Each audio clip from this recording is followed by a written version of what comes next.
ஓம் சாய்ராம். சகலம் சாய்பவ நேயர்களுக்கு என்னுடைய அன்பான வணக்கங்கள்.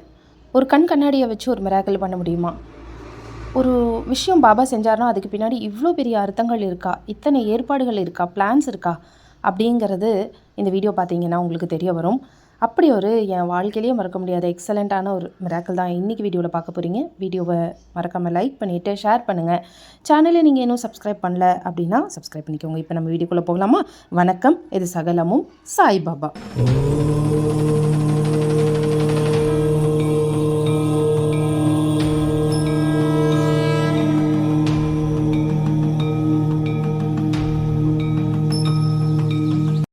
ஓகே, ஆக்சுவலாக என்ன விஷயம் அப்படின்னா, எனக்கு ஷார்ட் சைட், அதாவது தூரத்தில் இருக்கிறது எனக்கு பிளராக தான் தெரியும். அவ்வளோ தெளிவாக எனக்கு தெரியாது. அதனால் நான் சின்ன வயசுலேருந்தே கண்ணாடி போடுற பழக்கம் எனக்கு இருக்குது. ஸோ நான் ஸ்பெக்ஸ் எப்பயுமே வீட்டில் போட மறந்துடுவேன்னு வச்சுக்கோங்களேன். வீட்டில் நார்மலாக போட மாட்டேன். ஆனால் வீட்டு விட்டு வெளியில் போகும்போது கண்டிப்பாக எடுத்துக்குவேன். அதில் ரொம்ப முக்கியமாக ஷீரடி போகும்போது நான் கண்டிப்பாக ஸ்பெக்ஸ் எடுத்துகிட்டு போகணும்னு நினைப்பேன். ஏன்னா சமயத்தில் நம்மளை பின்னாடி தூரத்தில் நிற்க வைப்பாங்க. நம்ம போகிறதே கண்குளிர பாபாவை பார்க்க தானே.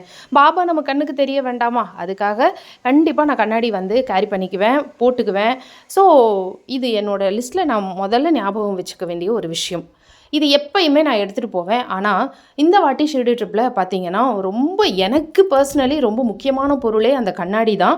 அந்த கண்ணாடியவே நான் மறந்துட்டேன். இது ஒரு பிரச்சனையா அப்படின்னு கேட்டால் எனக்கு அது ஒரு பிக் ப்ராப்ளம் தான். ஏன்னா எனக்கு தெரிய மாட்டாரே. பாபா பிளர்ராக தானே தெரிவார். அவர் முகத்தை நல்லா பார்க்கணும், தெளிவாக பார்க்கணும், பார்த்துக்கிட்டே இருக்கணும் அப்படிங்கிறதுக்காக தான் அப்படி ஒரு ஒரு வெறித்தனமான ஒரு ஆசையோடவும் அன்போடவும் தான் நான் போவேன் ஷிரடிக்கு.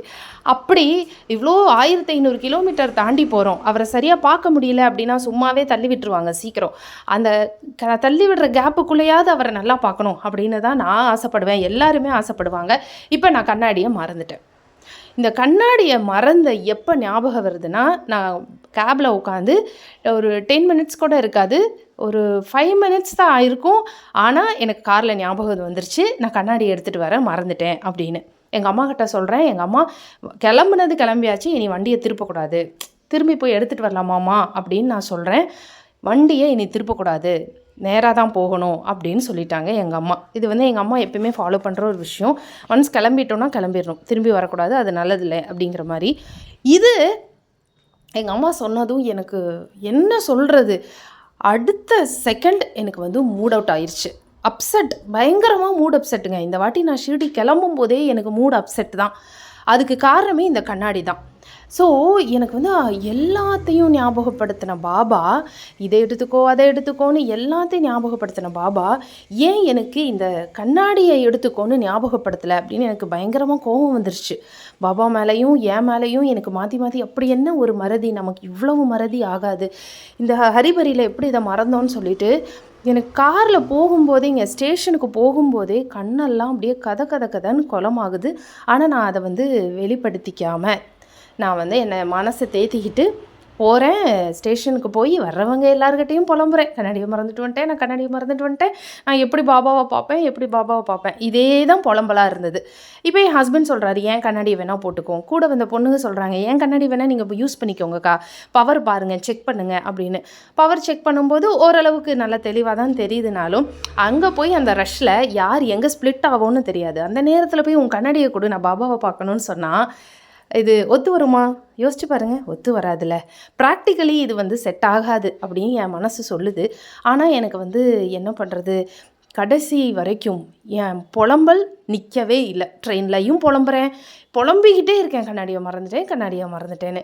ஸோ எல்லோரும் எனக்கு என்ன சொல்லி சமாதானப்படுத்துகிறாங்கன்னா, ஒரு பையனுக்கு கண்ணு பிறவியிலேயே ஒரு கண்ணு தெரியாமல் இருந்து ஷிரடி போய் பாபாவுடைய வெளிச்சத்தை ஆசீர்வாதத்தால் அந்த பையனுக்கு கண்ணில் பிரகாசமான ஒரு வெளிச்சம் வந்தது இல்லையா, பார்வை வந்தது இல்லையா, அதுபோல் உங்களுக்கு நடக்கும் அப்படின்னு சொல்லி என்னை சமாதானப்படுத்துகிறாங்க. கூட ஒரு சகோதரியோடைய கண்ணாடி ட்ரெயினில் உடஞ்சி போச்சு. ஓகே, ஆனால் அவங்களுக்கு இன்னொரு கண்ணாடி கிடைக்கிது, இன்னொரு சகோதரி மூலயமா. அவங்க சொல்கிறாங்க, என்கிட்ட 2 இருக்குது, என்னோடதெல்லாம் 1 நீங்கள் வச்சுக்கோங்க அப்படின்னு சொல்லி கொடுக்குறாங்க. அப்போவும் எனக்கு என்னடா ஆச்சா, இவங்களுக்கு கண்ணாடி உடஞ்சி வேறு ஒரு கண்ணாடி ஃப்ரீயாக கிடைக்கிது. ஆனால் நமக்கு வேறு ஆப்ஷனே இல்லாமல் பண்ணிட்டாரே. நமக்கு இந்த மாதிரி யாராவது இன்னொரு கண்ணாடி கொடுத்தா எவ்வளோ நல்லாயிருக்கும். இவங்களுடைய கண்ணாடி உடஞ்சி இந்த பொண்ணுக்கு வந்து வேற ஒருத்தங்க ஒரு எக்ஸ்ட்ரா கண்ணாடியை கொடுக்குறாங்க, ஆஃபர் பண்ணுறாங்க. அது பவர் கூட மேட்ச் ஆகுது அந்த பொண்ணுக்கு. ஆனால் எனக்கு இந்த மாதிரி யாரும் தரலையே, எனக்கு இந்த மாதிரி ஒரு ஏற்பாடு பாபா பண்ணலையே அப்படின்னு எனக்கு மனசில் அவ்வளோ வருத்தம். அன்றைக்கி ராத்திரி எனக்கு வந்து ட்ரெயினில் ஒரு கனவு. அந்த கனவில் வந்து நான் வந்து நின்றுக்கிட்டு இருக்கேன். தர்ஷனுக்கு ஷீரடியோடைய லைன் தர்ஷனில் நிற்கிறேன். எனக்கு முன்னாடி யாரோ 2 பேர் போகிறாங்க. என்னை மட்டும் போகக்கூடாதுன்னு சொல்லி தரிசனத்துக்கு லாக் பண்ணுறாங்க. என் கூட ஒரு 3 பொண்ணுங்க இருக்காங்க. அந்த 3 பொண்ணுங்க யாருன்னே எனக்கு தெரியலை. இப்படி ஒரு கனவு. அப்போ பாபா வந்து மஞ்சள் கலர் ட்ரெஸ்ஸில் இருக்கார். நான் கெஞ்சுறேன், ப்ளீஸ் ப்ளீஸ் என்னை உள்ளே விடுங்க, என்னை மட்டும் ஏன் இங்கே நிற்க வைக்கிறீங்க, என்னை உள்ளே விடுங்கன்னு சொல்லி நான் கெஞ்சுறேன். கனவு முடிஞ்சுது. இதை யோசிச்சுக்கோங்க. இது விடிஞ்சு எனக்கு புரியவே இல்லை. இது என்னடா கனவுன்னு உண்மையாக நான் வந்து இது ஒரு தடங்கலாக பார்த்தேன். போச்சு, மனுஷன் என்னவோ பண்ண போகிறாரு, நமக்கு ஆப்படிக்க போகிறாரு, நமக்கு தர்ஷன் சரியாக கிடைக்காது போல், யாரையோ விட்டுட்டாங்க, நம்மளை மட்டும் விடலை அப்படின்னு இந்த கனவை நினச்சிக்கிட்டு ரைட்டு நடக்கிறது நடக்கட்டும் அப்படின்னு சொல்லிவிட்டு நான் அடுத்த வேலையை பார்க்க ஆரம்பித்தாச்சு. அடுத்த நாள் நான் காலையில் நான் ட்ரெயினில் வந்து ட்ரெஸ் சேஞ்ச் பண்ணுறேன். அன்றைக்கி பாபா வந்து சேம் கலரில் ட்ரெஸ் வந்து மேட்ச் பண்ணுறாரு. சரி ஓகே அப்படின்ட்டு போகிறேன்.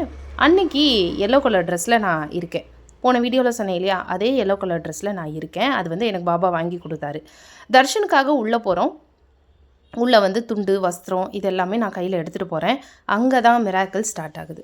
டர்க்கி டவலையும் இந்த வஸ்திரத்தையெல்லாம் நான் பூஜாரி கையில் கொடுக்குறேன். அவர் வாங்கி சமாதி மேலே வச்சுட்டு திருப்பி கொடுக்குறாரு.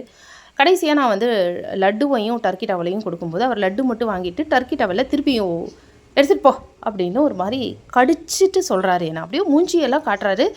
சும்மா எடுத்துகிட்டு போ, எத்தனையோ கொடுப்பேன் அப்படின்னு சொல்கிறாரு. எனக்கு ரொம்ப மன வருத்தம் ஆயிடுச்சு. சரி அப்படின்னு நான் டோர் வழியாக போகிறேன்.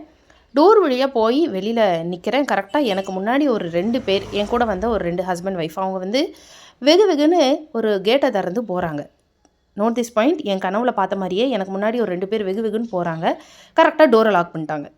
டோரை லாக் பண்ணதும் நான் நின்றுட்டேன். இது நான் கனவில் பார்த்த அதே காட்சி. இப்போ டோரை லாக் பண்ணதும், அந்த கேட்டை லாக் பண்ணதும் நான் நின்றுட்டேன். அந்த இடத்துல ஒரு செக்யூரிட்டி உமன் அங்கே உட்காந்துட்ருக்காங்க. அவங்க என்கிட்ட சொல்கிறாங்க ஃபோர்ஸாக, அந்த தாளை ஓப்பன் பண்ணி உள்ளே போ அப்படின்னு சொல்கிறாங்க. அது இவ்வளோ ஃபோர்ஸாக சொல்கிறாங்க. ஓகே அப்படின்னு சொல்லிவிட்டு அவங்களே கதவு திறந்துட்டு உள்ளே போ அப்படின்னு சொல்கிறாங்க. அப்படின்னு நான் என்ன பண்ணுறேன், கேட்டோட லாக்கை ஓப்பன் பண்ணுறேன், கேட்டை திறக்கிறேன். வேகமாக நான் போகிறேன். என் கூட வந்த ஒரு 3 பேர் அவங்களும் வேகமாக என் பின்னாடியே வந்துட்டாங்க. அது ஒரு கீழே அடிவாரத்தில் ஒரு ரூம் மாதிரி போகுது. அந்த ரூம் வழியாக போய் ரைட் எடுத்தால் சர்ப்ரைசிங்லி எனக்கு முன்னாடி போன 2 பேர் என் கூட வந்தாங்க இல்லையா, ஹஸ்பண்ட் அண்ட் ஒய்ஃப், அவங்க 2 பேரும் ஒரு டோர் வாசலில் நிற்கிறாங்க. நானும் போய் நிற்கிறேன். கதவு சாத்தி இருக்குது. அந்த பூஜாரி அந்த டோரை ஓப்பன் பண்ணுறாரு. ஓப்பன் பண்ணி எங்களை உள்ளே கூப்பிட்றாங்க. உள்ளே போய் பார்த்தா எங்களுக்கு கண்ணெல்லாம் குளமாகி, நானும் அந்த கூட வந்தவங்களும் அழுன்னு அழுகுறோங்க. கண்ணெல்லாம் குளமாயிருச்சு. உள்ளே கூப்பிட்டு போயிங்க, அந்த பூஜாரி எங்களை கூப்பிட்டு போய் ஸ்பெஷலாக கூப்பிட்டு போகிறாரு. ஒரு ரூம்குள்ளே கூட்டிகிட்டு போகிறாரு. அந்த ரூம்குள்ளே பாபாவுக்கு பக்கத்தில் ஒரு குடுவை வச்சுருப்பாங்க இல்லையா, தீர்த்த சொம்பு. அந்த தங்க தீர்த்த சொம்பு அவர் கையில் இருக்குது. அந்த தீர்த்த சொம்பில் இருக்கிற தீர்த்தத்தை எங்களுக்கு கொடுக்குறாங்க. அதே தீர்த்த சொம்பில் சந்தனத்தை குழச்சி வச்சுருக்காங்க மேலே. அந்த சந்தனத்தை எடுத்து என் நெத்தியிலையும் என் கூட வந்த ஒரு 5 பேர்த்துடைய நெத்தியிலையும் அந்த பூஜாரி இட்டுறாரு. அதுக்கப்புறம் அவர் ஒரு இடத்துல எங்களை நிற்க வச்சு, இங்கே நின்று பாபாவை பார் அப்படின்னு சொல்கிறாரு. அது என்ன இடம் அப்படின்னா, இப்போ நீங்கள் ஸ்க்ரீனில் பார்க்குறீங்களா, இந்த டோர்கிட்ட நின்று நாங்கள் பாபாவை கிட்ட இருந்து பார்க்குறோம். இந்த ரூம்குள்ளே தான் எங்களை கூட்டிகிட்டு வந்தாங்க. இது வந்து எந்த ரூம் அப்படின்னா, கரெக்டாக ஜன்னல் இருக்குது இல்லையா, நம்ம வெளியில் ஜன்னல் பார்ப்போம் இல்லையா, அந்த ஜன்னல் வந்து இந்த ரூமோடைய ஜன்னல் தான் அது. அண்ட் அந்த ஜன்னல் வழியாக இந்த மாதிரி தான் சைட் ஃபேஸில் பாபா தெரிவார். ஆனால் நாங்கள் போன இடம் எதுனா, அந்த ரூம்குள்ளேயே எங்களை ஸ்பெஷலாக கூட்டிகிட்டு போனாங்க. பெரும்பாலும் ரொம்ப இந்த டொனேஷன் அதிகமாக கொடுத்தவங்க, இன்ஃப்ளூயன்ஸ் இருக்கிறவங்க, தெரிஞ்சவங்களை மட்டும்தான் இந்த ரூம்குள்ளே கூட்டிகிட்டு போவாங்க. விஐபிஸ் அவங்க மட்டும்தான் இந்த ரூம்குள்ளே நின்று நான் பார்த்துருக்கேன்.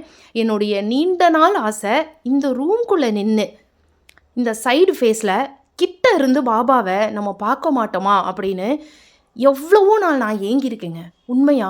ஆனால் அன்னைக்கு பாபா என்னை வந்து அதே ரூமில் இந்த கதவு கிட்ட நான் நிற்கிறேன். நின்று பாபாவை ரொம்ப கிட்ட இருந்து பார்க்கும்போது எனக்கு ஒரு குரல் என் மனசுக்குள்ளே இன்ட்யூஷனாக கேட்குது, என்ன பெரிய கண்ணாடி கண்ணாடின்னு புலம்புற, இப்போ என்னை கிட்ட இருந்து நல்லா பார் அப்படின்னு சொல்கிறாரு. அந்த இடத்துல தான் எனக்கு ஏன் பாபா கண்ணாடியை மறக்கடிச்சார் அப்படிங்கிறதே எனக்கு உதயமாகுது. ஆக்சுவலாக அவர் வேணும்னே தான் அந்த கண்ணாடியை மறக்கடிச்சிருக்காரு. ஏன்னா இந்த மாதிரி ஒரு ஸ்பெஷல் தரிசனத்தை தான் அவர் எங்களுக்கு தரணும் அப்படின்னு ஒரு 7 பேர்த்த தேர்ந்தெடுத்திருக்காரு. ஆனால் இது மொத்தமும் பாபாவுடைய பிளான் அப்படின்னு இந்த கதவு கிட்ட நின்று அவரை அவ்வளவு கிட்ட இருந்து நான் பார்க்கும்போது தான் எனக்கு தெரிஞ்சுது. ஏன்னா அந்த பூஜாரி சொல்கிறாரு, நல்லா கிட்ட போய் நல்லா பாருமா அப்படின்னு அவர் சொல்கிறாரு. சொன்னதும் எனக்கு ஞாபகம் வந்துருச்சு. என் மனசில் ஒரு குரல் கேட்குது, என்ன பெரிய கண்ணாடி கண்ணாடின்னு, இப்போ கிட்ட இருந்து என்னை நல்லா பார் அப்படின்னு அவர் சொல்கிறாரு அப்படின்னு. ஜஸ்ட் லைக் தட் என் கண்ணுலேருந்து கண்ணீர் தார தாரையாக வழியுது. ஐயோ கண்ணாடியை மறந்துட்டேன்னு இவர் திட்டிக்கிட்டே வந்தேனே, கூட இருந்தவங்களையெல்லாம் புலம்பிக்கிட்டே வந்தேனே, தேவா என்னை இவ்வளவு கிட்ட இருந்து இந்த ரூம்குள்ளே ஸ்பெஷலாக கூட்டிகிட்டு வந்து இங்கே நிற்க வச்சு தீர்த்தம் கொடுத்து சந்தனத்தை என் நெத்தியில் வச்சு விட்டு அத்தனை நேரம் நான் நிற்கிறேங்க. கடைசியில் அந்த பூஜாரி அவ்வளவு கனிவாக வந்து என்கிட்ட சொல்கிறாரு, பார்த்துட்டியாம்மா அப்படின்னு கேட்டார். பின்னாடி கொஞ்சம் திரும்பி பாரு அப்படின்னாரு. திரும்பி பார்த்தா இந்த ஜன்னல் தெரியுது. அதாவது உள்ளேருந்து நான் இந்த ஜன்னலை பார்க்குறேன். ஜன்னல் வழியாக இதே இடத்துல கூட்டமாக 10 பேர் நிற்கிறாங்க. அப்போ அவர் என்ன சொன்னார்னா, ஜன்னலுக்கு வெளியே 10 பேர் நிற்கிறாங்கல்ல, இப்போ நீ ரொம்ப நேரமாக இங்கே நின்றுக்கிட்டு இருக்கேல, அவங்களுக்கு ஜன்னல் வழியாக பார்க்கும்போது மறைக்கும்ல அப்படின்னு அவர் சொன்னதுக்கப்புறம் தான் நான் ரியலைஸ் பண்ணுறேன். என் கூட வந்தாங்க இல்லையா, அவங்கெல்லாம் தீர்த்தம் வாங்கி பொட்டு வச்சு பாபாவை நல்லா தரிசனம் பண்ணிட்டு வெளியில் போயிட்டாங்க. ஆனால் நான் மட்டும்தான் நின்றுக்கிட்டு இருக்கேன் அப்படின்னு நான் அப்போ தான் நான் ரியலைஸ் பண்ணுறேன் யாருமே இல்லை அப்படின்னு. ஆனால் அவர் என்ன அந்த பூஜாரி நிற்க விட்டுட்டார். அதுக்கப்புறம் போதுமா, பின்னாடி ஜன்னல் வெளியாக பாரு, எட்டி பார்க்குறாங்க, அவங்களுக்கு நீ மறைக்கிற, அதனால் இனி போய்க்கிறியா அப்படின்னு அவ்வளோ கனிவாக என்கிட்ட சொன்னார். நான் ரொம்ப சந்தோஷங்க அப்படின்னு சொல்லிவிட்டு நான் கிளம்பிக்கிறேன் அப்படின்னு சொல்லி அந்த பக்கம் திரும்பி அவர்கிட்ட அழுதுகிட்டே நன்றி சொல்லிவிட்டு இந்த பக்கம் திரும்பி பாபாவுக்கும் நன்றி சொல்லிவிட்டு சந்தோஷமாக வெளியில் வந்தோம். இவ்வளோ வாட்டி ஷிரடி வந்திருக்கேன் நான். இந்த ரூம்குள்ளே இது வரைக்கும் நான் கால் எடுத்து வச்சதே கிடையாது. இதுதான் ஃபர்ஸ்ட் டைம். ட்ரெயினில் வரும்போது இதை தான் அவர் எனக்கு உணர்த்தியிருக்காரு, நீ வந்து இந்த இடத்துல நின்று தர்ஷன் பண்ண போகிற அப்படின்னு. அந்த கனவுல நடந்த எனக்கு வந்த அந்த கனவு தான் எனக்கு நிஜத்தில் நடந்திருக்கு. அண்ட் இப்படி ஒரு தரிசனம் கொடுக்கணும் அப்படின்னு அவர் முடிவு பண்ணதுனால தான் என்னை கண்ணாடியவே அவர் மறக்கடிச்சிருக்காரு. அதாவது ரொம்ப கிட்ட இருந்து க்ளோஸ்அப்பில் நின்று நீ என்னை நல்லா பார்க்க போகிற, ரொம்ப நேரம் பார்க்க போகிற, அப்புறம் எதுக்கும் உனக்கு கண்ணாடி, நீ ஏன் அதெல்லாம் நினச்சி கவலைப்படுற, என்னை நம்பி வா அப்படின்னு அவர் சொன்னது. எனக்கு இந்த டோர் கிட்ட நின்று அவரை அவ்வளவு பக்கத்தில் ரொம்ப நேரம் நின்று பார்த்துக்கிட்டே இருந்தேன் பாருங்கள். எனக்கு அப்போ தாங்க என் புத்திக்கே உரைச்சிது. ஸோ இது வந்து ரொம்ப ஒரு ஸ்பெஷலான மூமெண்ட். நாங்கள் எதிர்பார்க்கவே இல்லை இப்படி ஒரு தர்ஷன் கிடைக்கும்னு. அண்ட் என் நெத்தியில் சந்தனம் வச்சார் இல்லையா, அதுக்கு பின்னாடி இருக்கிற ரீசன் எனக்கு அந்த இடத்துல தான் புரிஞ்சுது. லாஸ்ட் டைம் ரம்யாவுக்கு ஒரு மிராக்கிள் நான் ஷேர் பண்ணியிருந்தேன். அதில் வந்து பூஜாரி ரம்யாவை கூப்பிட்டு பாபாவோடைய சந்தனத்தை நெத்தியில் வச்சு விட்டாருன்னு நான் ஷேர் பண்ணியிருந்தேன். அப்போ நான் வந்து மனசில் ஆசைப்பட்டேன், பாபா கிட்ட சொன்னேன், எனக்கும் நீங்கள் ஒரு நாள் இதே போல் உங்கள் கையால் சந்தனம் வச்சு விடணும்னு. அதுதான் அந்த ரூம்குள்ளே நடந்திருக்கு. அது வைக்கும்போது தான் எனக்கு அது ஞாபகம் வந்துச்சு. ஆக்சுவலாக நான் இந்த விஷயத்தை வந்து மறந்தே போயிட்டேன். ஆனால் அவர் ஞாபகம் வச்சு அதை எனக்கு திரும்பவும் செஞ்சுருக்காரு. அண்ட் நான் கொண்டு போன அந்த துண்டை அந்த பூஜாரி அந்த ரூம்குள்ளேயே ரிசீவ் பண்ணிக்கிட்டாரு. இன்னொன்று, நான் கனவுல பார்த்த மாதிரியே பாபா நான் உள்ளே போகும்போது மஞ்சள் கலர் ட்ரெஸ்ஸில் தான் அன்றைக்கி இருந்தார். நானும் அவர் வாங்கி கொடுத்த எல்லோ ட்ரெஸ்ஸில் தான் இருந்தேன். நல்லா இருந்ததில் எப்படி இருந்துச்சுன்னு சொல்லி கமெண்ட் பண்ணுங்கள். பாபா செய்கிற ஒவ்வொரு விஷயத்துக்கு பின்னாடியும் ஒரு காரணம் இருக்குது அப்படின்னு நான் சொல்லியிருக்கேன்.